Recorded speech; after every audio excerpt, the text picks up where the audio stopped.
1 month ago, the average American was paying $2.98 for a gallon of regular gasoline. That was February 26th. Today, that same gallon costs $4.08, $1.10 more in 35 days. This is the largest monthly increase in gas prices in 36 years, larger than the Gulf War spikes of the 1990s and larger than the financial crisis of 2008. And the speed is only part of what distinguishes this moment. American households were already under pressure. Groceries cost more than they did 3 years ago. Rent has not come down. Credit card debt is rising. And now, the one number every driver sees daily, the price on the gas station sign, has crossed what economists call a psychological wall: $4 a gallon. This is about what that number means for the people paying it, why it happens so fast, what the data says about where the pressure goes next, and what relief, if any, is actually available. According to AAA, the national average price for a gallon of regular gasoline stood at $4.01 on March 31st, 2026. GasBuddy, which tracks prices at tens of thousands of stations in real time, confirmed a nearly identical reading at 7:25 that morning. As of April 2nd, the AAA national average is $4.08. Before March 31st, the last time the national average had been above $4 was mid-August of 2022. In the entire period from 2009 through today, gas has averaged above $4 nationally on only 157 total days. Every one of those days was in 2022, when Russia's invasion of Ukraine sent crude oil prices surging and the national average briefly touched $5.16, the all-time record, on June 14th of that year. Now, the country is back above $4, and it got there in a single month. Patrick DeHaan, head of petroleum analysis at GasBuddy, called this threshold a psychological wall. When drivers see a 4 at the start of that number, spending habits change and anxiety increases. The effects do not stay at the gas station. To understand why prices moved this fast, you need to understand what happened to global oil supply in late February. The Strait of Hormuz is a narrow waterway, 21 miles wide at its narrowest point, located between Iran and Oman. On any normal day, approximately 20 million barrels of oil pass through it, roughly 20% of all the oil consumed on the planet. It also carries a significant portion of the world's liquefied natural gas. On February 28th, military conflict broke out involving Iran. What followed was the effective closure of the strait to commercial shipping. Within days, tanker traffic had dropped by at least 80%, according to Michelle Bachmann, a senior maritime intelligence analyst at Windward.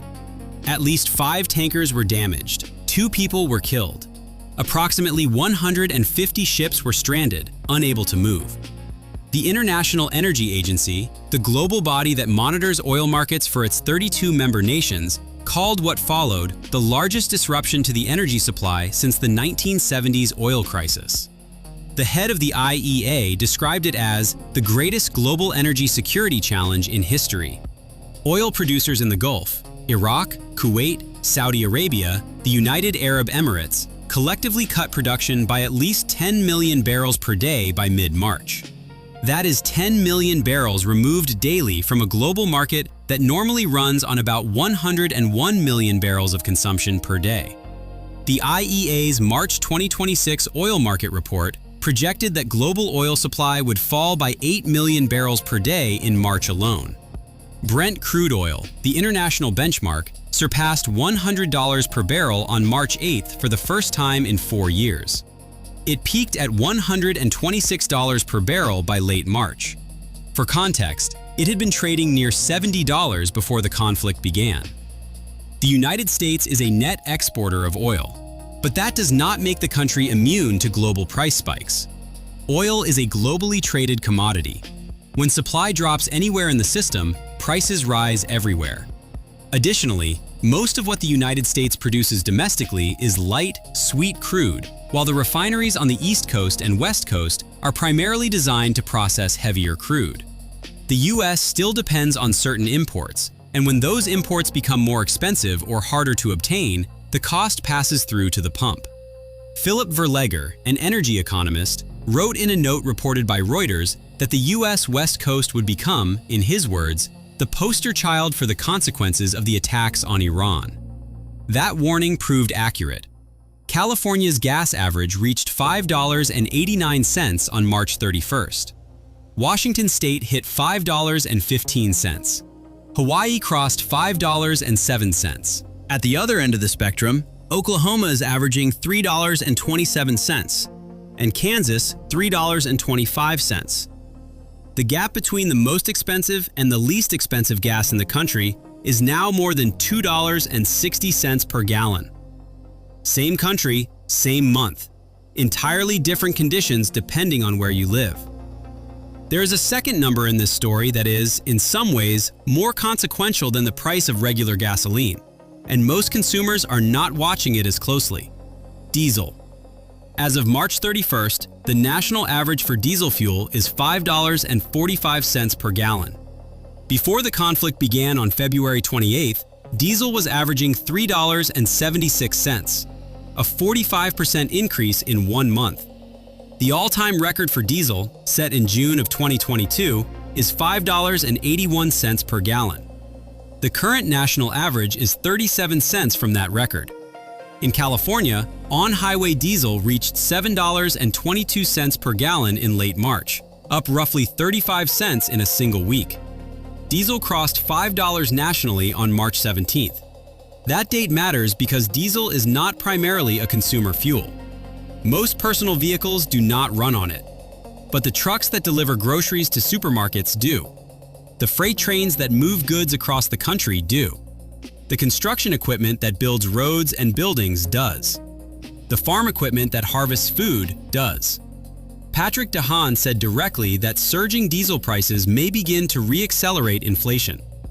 Joe Brusuelas, chief economist at RSM, estimated that a 10% rise in diesel can push the headline consumer price index up by 1/10 of a percentage point.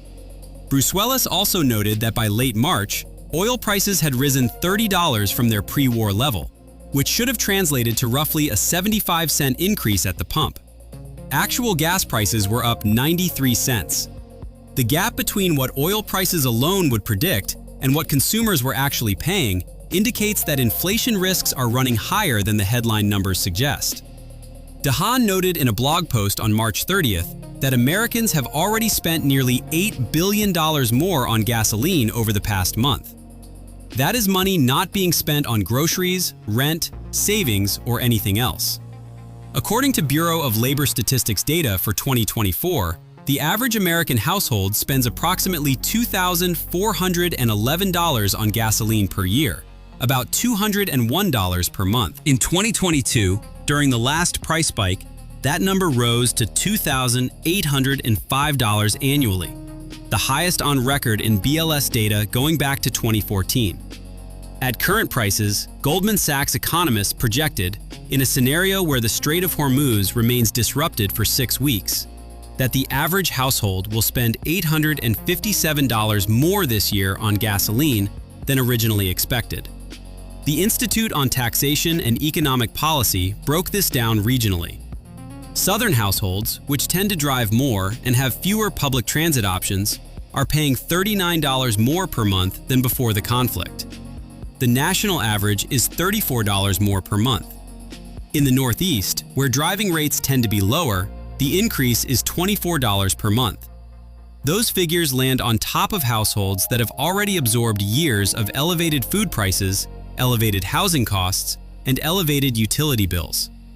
An AP NORC poll conducted during March found that 45% of American adults are either extremely or very concerned about being able to afford gas in the coming months, up from 30% shortly before the new year. CNN collected hundreds of letters from readers describing the specific choices they are making. Fewer trips, cutting back on meals, skipping discretionary spending. This is what happens when a significant and sudden cost increase falls on households with no financial buffer remaining. And as DeHaan warned, the impact on grocery prices has not yet fully arrived. Consumers could begin seeing that by April, as higher diesel costs work through distribution networks and reach checkout. The speed of this spike also has a dimension that is easy to miss. The annual switchover to summer blend gasoline was already approaching before any of this happened. Every spring, refineries switch to a more expensive formulation that lower vapor pressure that burns more cleanly in warm weather. This transition normally adds between 10 and 20 cents per gallon on its own. This year, it arrives on top of an existing $1 plus increase. The demand side is also working against relief. Spring break driving season was underway throughout March. According to EIA data reported by AAA, gasoline demand jumped from 8.72 million barrels per day to 8.92 million barrels per day in a single week in late March. At the same time, domestic gasoline supply dropped from 244 million barrels to 241.4 million barrels. Demand up, supply down, prices up. On March 11th, the Trump administration ordered the release of 172 million barrels of oil from the U.S. Strategic Petroleum Reserve over 120 days, the second largest drawdown of the reserve in its history. For comparison, the Biden administration released 180 million barrels in 2022, following Russia's invasion of Ukraine. On the same day, the International Energy Agency announced that its 32 member nations had unanimously agreed to release 400 million barrels from their combined strategic stockpiles, the largest emergency oil release in the IEA's history. On March 12th, the administration temporarily eased sanctions to allow the purchase of Russian oil already loaded on ships at sea, approximately 124 million barrels in total, roughly 6 days of normal Strait of Hormuz shipments. On March 18th, the White House issued a 60-day waiver of the Jones Act, a century-old law requiring goods shipped between U.S. ports to be carried on American-built, American-flagged, American-crewed vessels. The waiver allows foreign-flagged ships to move fuel between domestic ports. On March 25th, the EPA issued an emergency waiver allowing summer sales of E15, gasoline blended with 15% ethanol, to continue through the summer driving season beginning May 1st. E15 was selling at an average of 28 cents per gallon less than regular gasoline at the time of the announcement, at more than 3,000 stations nationwide. That is a significant list of emergency measures, and yet the national average crossed $4 on March 31st, after all of them were announced. The experts who study these measures have been consistent in their assessments. Clayton Allen, a practice head at the Eurasia Group, told CBS News that the SPR release is far too small to counter the supply shock, and that physical constraints mean the oil will not reach the market as quickly as people expect. William Doyle, a former U.S. Federal Maritime Commissioner, told NPR that the Jones Act waiver's impact will be minimal, fractions of a penny per gallon at best. The American Maritime Partnership stated directly that the maximum potential impact of domestic shipping on the cost of gasoline nationwide is less than 1 penny per gallon. Harvard Business School professor Willie Shih framed the fundamental problem. All of these measures are attempts to counteract having taken 20% of the world's supply off the market. Mike Summers, CEO of the American Petroleum Institute, put it more bluntly in a Bloomberg interview. The playbook is pretty bare at this point. These are not fringe critics. These are industry insiders and former government officials describing the limits of what any government can do when the source of the problem is a global supply disruption of this scale. There is one option analysts say would have more meaningful direct consumer impact than any of the measures announced so far. Congress could suspend the federal gasoline excise tax, 18.4 cents per gallon on gasoline and 24 cents per gallon on diesel. According to Andy Lipow, president of Lipow Oil Associates, that is the most direct lever available. It requires congressional action, and as of this recording, it has not happened. The EIA's March 2026 short-term energy outlook projects that gas prices will eventually come back down, forecasting a return toward $3 per gallon by the end of 2026, with an annual average of $3.34. But that forecast rests on a specific assumption: that disruptions to oil flows through the Strait of Hormuz will improve. Oil industry executives and analysts have been direct about the timeline. According to CNBC reporting, the emerging view from industry is that if the Strait of Hormuz is not reopened within roughly 1 to 3 weeks from late March, the economic and market fallout could escalate sharply. Geopolitical strategist Marco Papich of BCA Research estimated in late March that the world had already lost 4.5 to 5 million barrels per day of oil due to the conflict, and warned that number could double by mid-April, creating what he described as the largest loss of crude supply in modern history. Patrick Pouyanné, CEO of Total Energies, said at the CERAWeek conference in Houston that if this crisis lasts more than 3 or 4 months, it becomes a systemic problem for the world. That 20% of globally exported crude oil and 20% of LNG capacity cannot be stranded without consequence. Macquarie Group, whose economists calculated that March 2026 represented the single largest monthly gas price increase since October 1990, placed a 40% probability on a scenario where oil reaches $200 per barrel and gas nationally hits $7 a gallon if the conflict extends into the summer months. That scenario is not a certainty, but it is what credible analysts are now putting numbers against.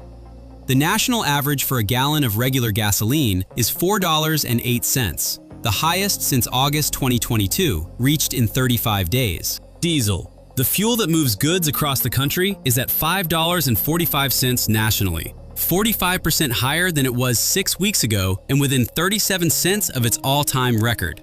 The Strait of Hormuz remains largely closed to commercial shipping. The government has deployed the Strategic Petroleum Reserve, the Jones Act waiver, eased international sanctions, and issued EPA fuel waivers. Analysts say the cumulative effect of those measures has been to prevent prices from going even higher, not to bring them down. American households are spending an estimated $34 more per month on gasoline than they were before February 28th, with Southern households absorbing the most. Goldman Sachs projects that if conditions persist, the average household will spend $857 more on gas this year than originally projected.